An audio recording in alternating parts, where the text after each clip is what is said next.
다음 이수아 기자가 준비했죠? 네, 신당역 소식 준비해봤습니다. 제목은요, 진짜 미친 짓, 마스크 벗은 얼굴 공개입니다.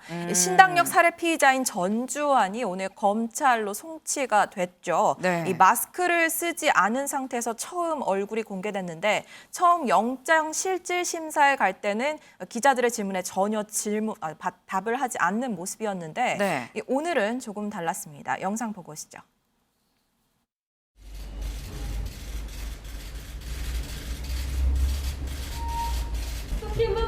보복 인정하시나요? 죄송합니다. 다시 한번 말씀해 주시죠. 정말 죄송합니다. 죄송하다는 말씀 말고 하실 말씀 없으십니까? 제가 진짜 미친 짓을 했습니다. 보복살인 혐의 인정하십니까? 정말 죄송합니다. 돈은 왜 뽑으려고 하셨나요? 부모님 드리려고 했습니다. 피해자에게 마지막으로 하고 싶으신 말씀 없으세요? 진짜 정말로 죄송합니다. 유족에게 하시고 싶은 말씀 없으십니까? 예, 정말 죄송합니다. 쇼핑범죄자 강력 처벌하라! 네, 단답형이기는 하지만 거의 모든 질문에 답을 했고요. 또 이번 범행이 사전에 계획된 것인지 이 부분에 대해서만 답하지 않았습니다. 네. 하나 더 눈에 띄는 것은 이 전주환 씨의 얼굴을 보면 좀 반성의 기미가 보이지 않는다. 말과는 좀 다른 것 아니냐 이런 지적이 나오고 있는 건데요. 네. 이 취재진의 카메라를 똑바로 응시하는 모습이 포착되는가 하면 네. 이 질문을 할 때 입꼬리를 실룩거리면서 희미하게 웃는 듯한 모습도 포착이 됐습니다. 특히 이 호송차에 오를 때는 전 씨가 혀를 빼꼼 내미는 모습도 포착이 됐습니다. 네. 아니 근데 영장 실질 심사 때는 분명히 기자들이 뭘 물어도 그냥 쓱 들어갔었거든요. 그런데 왜 오늘은 미친 짓이었다, 죄송하다 입장이 좀 변한 것 같기도 합니다. 왜일까요? 네, 아마 유족 변호인의 얘기를 신경 쓸 게 아닌가라는 해석이 나오고 있습니다. 어제 기자회견을 열었는데요. 유족 변호인이 이 자리에서 이 전 씨가 피해자에게 진정 어린 사과는커녕 이 반성의 기색도 보이지 않았다라고 강조를 했거든요. 기자회견 모습 보고 오시죠. 판사님께서는 피고인이 무조건 잘못한 것 아닌가요? 라고까지 말씀을 하셨음에도 피고인은 반성하는 것처럼 보이지는 않았습니다. 저희에게 합의 시도를 했다고는 하지만 그 합의 시도라는 것은 사과 편지를 전달하겠다라는 것이었고 진심으로 사과하는 것은 없었다고 생각합니다. 네, 이 밖에도 이 전 씨가 범행에 앞선 이 스토킹 재판 첫 공판 자리에 지각을 했고 또 전 씨가 피해자와 합의 시도를 했다 실패했다라고 주장을 하고 있잖아요. 그런데 이 합의라는 게 사실상 이 피해자에게 형식적인 사과문을 전달하는 것일 뿐이었다라고 하면서 이 진정한 사과는 한마디도 없었다라고 말하고 있습니다. 이런 점을 의식해서 전 씨가 오늘 입을 연 것으로 보입니다. 네, 뭐 유족 측의 발언 때문인지 아닌지는 알 수 없습니다만 일단 입을 열고 죄송하다, 제가 정말 미친 짓을 했다라고 오늘 전주환 얘기를 했습니다.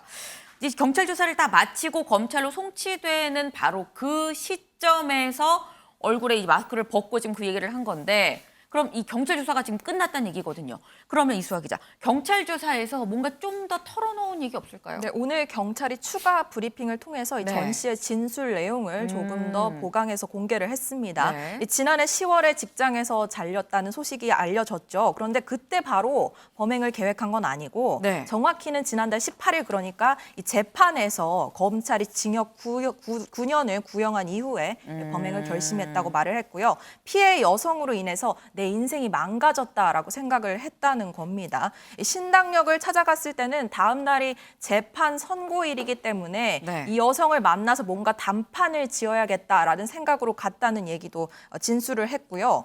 이 외에도 범행 당시에 이 일회용 위생모를 쓰고 이런 부분에 대해서 말이 많았잖아요. 여기에 대해서는 만약에 피해 여성이랑 만나서 마찰이 있으면 머리카락 등이 떨어질 수 있기 때문에 그랬다라는 말을 하는가 하면 또 이 GPS 앱, 이 휴대전화에 하나의 GPS 조작 앱을 설치한 이유에 대해서는 내 위치가 어딘지 알리고 싶지 않았다. 사실상 경찰 수사를 방해하기 위한 목적임을 시인했습니다. 네, 이런 사건 수사 내용 그 경위를 좀 살펴보면은 얼마나 이 치밀하게 범행을 계획했는지뿐만 아니라 그동안 피해자에게 얼마나 집요하게 스토킹하고 얼마나 집요하게 협박을 했는지도 좀 드러났는데요. 네. 이렇게 피해자가 끈질긴 합의 요구에도 합의를 해주지 않고 버틴 이유가 있었습니다. 네. 보복할 수 없도록 엄중한 처벌을 내려줄 것이라고 법원을 믿고 있었기 때문이라고 하는데요. 네. 변호인 얘기 들어보시죠. 피해자분께서는 누구보다 강하고 용감한 분이었습니다. 피해자분이 마지막으로 작성한 탄원서에도 누구보다 이 사건에서 벗어나고 싶은 제가 합의 없이 오늘까지 버틴 것은 판사님께서 엄중한 처벌을 내려주실 것이라고 굳게 믿고 있기 때문입니다. 라고 밝히는 강하고 용기 있는 분이었습니다. 마지막 공판 기일에 제가 피해자분께 법원에 꼭 하고 싶은 말이 있으시면 알려달라고 했던 말은 피고인이 절대 보복하지 못하도록 엄중한 처벌을 해주시기 바랍니다. 였습니다. 네, 지금 들으신 것처럼 다시는 보복할 수 없도록 엄중한 처벌을 내려달라라고 네. 마지막 이 공판 기일에서 호소한 것으로 지금 전해지고 있죠. 하지만 이 선고 하루 정에 이렇게 끔찍한 범행을 당한 상황입니다. 네. 김준일 대표님, 예. 지금 뭐 본인이 경찰 조사에서 털어놨습니다. 뭐 헤어캡도 그렇고 위치 추적 앱을 깐 것도 그렇고 사실상 다 뭐 계획을 했었던 거다라는 취지의 지금 말을 자기가 자기 입으로 했는데 워낙에 이렇게 치밀하게 좀 범행을 준비한 걸 보면 오늘 죄송합니다라고 한 이 말도 좀 계산이 된 거 아닐까 하는 생각이 들기도 하거든요. 뭐 저런 범죄에서 이제 붙잡힌 다음에 뭐 네. 여러 가지 유형들이 있죠. 진심으로 이제 반성하는 사람들도 가끔 있고요. 아니면은 뭐 이제 적반하장형이 있죠. 예를 들면 예전에 조주빈 같은 경우에는 뭐 손석희 사장한테 사과드린다, 뭐 이거를 갑자기 네. 그렇게 얘기를 한다든지 이런 형도 있고, 그게 이제 과시형이죠. 예전에 뭐 유영철 같은 뭐 그런 사례도 있는데, 이제 지금 저 사람은 상당히 그 머리를 쓰는 것 같아요. 그러니까 지금 뭐 제가 이거 단편적인 것만 보고 다 추정을 할 수는 없지만은 전체적인 상황을 보면은 350차례나 협박을 하고 만나달라고 했잖아요. 그러니까 이게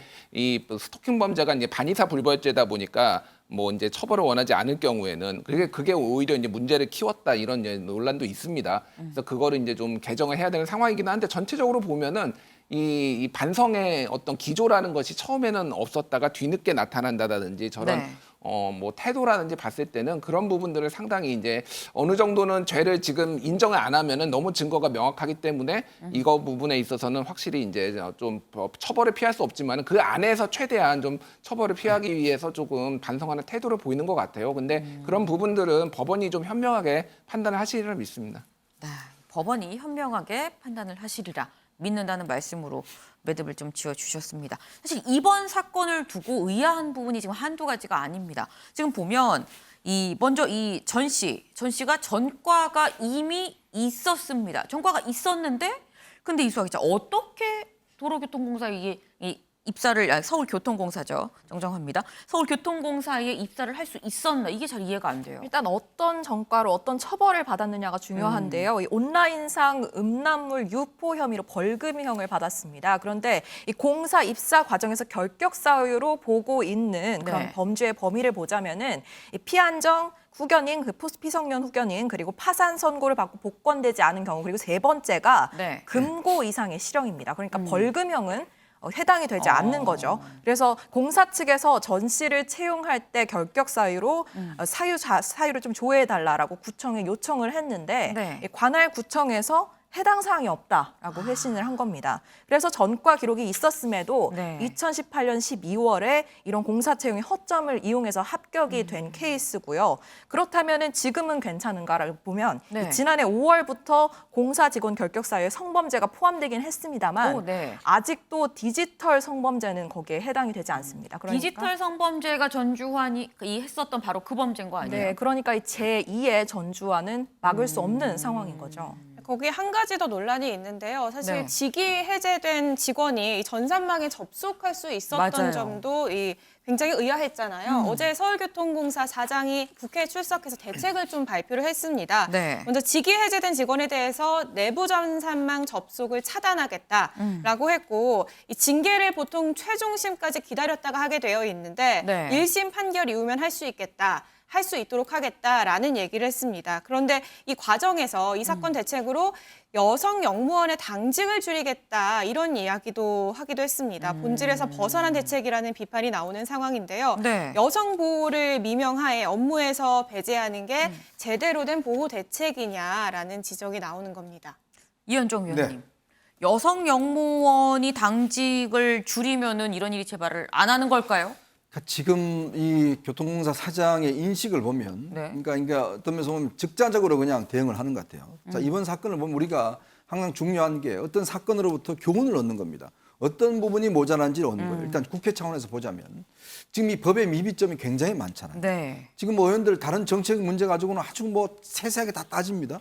근데 왜 이런 문제는 못 따지죠? 저는 그 문제를 지적하고 싶습니다. 만약에 예를 들어서 이런 법이 지금 미비하다 그러면 반의사 불벌죄를 폐지한다든지 스토킹 범죄에 대해서 좀 더 구체적인 어떤 처벌을 한다든지 그리고 지금 법원도 마찬가지입니다. 보복이 영장기각 사유에 아직까지 포함이 안 되고 있거든요. 네. 그렇다면 이거는 예를 들어서 법원뿐만 아니라 국회 차원에서라도 제일 이 무서운 게 뭐냐면 이런 스토킹 범죄 보복이거든요. 이 보복 때문에 결국은 예를 들어서 영장 발부할 수 있는 여건이 된다든지 아니면 뭐 전자 발찌를 찬다든지 이런 식의 제도가 필요한 것이고요. 네. 또 교통공사 입장에서 보면 아니 어떻게 지금 이 본인이 이제 직위 해제된 사람이 성과급까지 다 받습니까? 네. 지금 이 범인이 보면 회사의 성과까지 전부 다 받았어요. 그 다음에 본인이 내부 인터넷망에 들어가서 쓸 수도 있었습니다. 자, 이런 것들, 그 다음에 벌금형이라 하더라도 어떤 유형의 벌금인지 이걸 파악해야 되잖아요. 네. 예를 들어서 이런 성범죄 같은 경우는 재범의 우려가 굉장히 높습니다. 사실 또 죄질을 따져야 되는 게 그렇죠. 있어요. 그러니까 이게 단순한 벌금형이라도 음란물 유포란 이런 것들은 이후에도 재결될 수가 있는 게 많거든요. 네. 그렇다면 그런 부분에 대한 인사 정책을 좀 더 꼼꼼하게 만들어야 되는데 단지 예를 들어서 여성이 했으니까 그냥 남녀 2인조로 해야 된다. 그럼 뭡니까? 직원 더 뽑아야 된다. 예산 더 주라. 이런 대책 아니겠습니까? 이게 과연 합리적인 대책이겠습니까? 좀 더 세심하게 따져봐야 됩니다. 네, 좀 더 세심하게 이 지금 보이고 있는 이 구멍들을 잘 메꾸고 다시 정비하는 데 좀 힘을 쏟아야 됩니다. 지금 사실 이게 스토킹이 결국은 살인이란 범죄로 이어진 사건입니다. 그런데 이 스토킹 생각보다 우리 주변에 정말 많이 일어나고 있습니다. 이수아 기자. 네, 더 많이 부각을 받고 있는 것 같은데요. 두 건의 스토킹 사건이 19일에 더 벌어졌습니다. 네. 우선 살인미수 혐의로 형을 살고 지난해 출소한 남성이 자신의 국선 변호를 맡았던 여성 변호사를 스토킹을 계속했다고 합니다. 그러다 만나고 싶다 문자도 하고 심지어 안 만나주면은 사무실에 불을 지르겠다면서 20리터 석유통을 갖고 찾아갔다가 결국 이 변호사의 신고로 붙잡힌 상황이고요. 또 네. 다른 사건은 이 사귀던 남녀가 여자친구의 이별 통보에 좀 다툼을 했다가 다시 헤어졌는데 뒤에 남성이 여성의 집에 무단 침입을 해서 폭행까지 저질렀습니다. 그래서 이 여성이 그 와중에 119에 신고를 하면서 이 폭행이 이루어진 건데 다행히 전화가 119까지 갔다고 합니다. 그래서 다행이네요. 경찰이 이 모든 내용을 듣고 있었고 현장 출동해서 남성을 잡았습니다. 모두 현재 구속영장이 신청된 상황입니다. 네. 참. 이번에는 다행히 119에 전화가 돼서 잡았다고 하긴 합니다만 정말 조심해야 됩니다. 그리고 주변에서도 좀 다 같이 좀 신경을 같이 좀 기울일 필요도 있어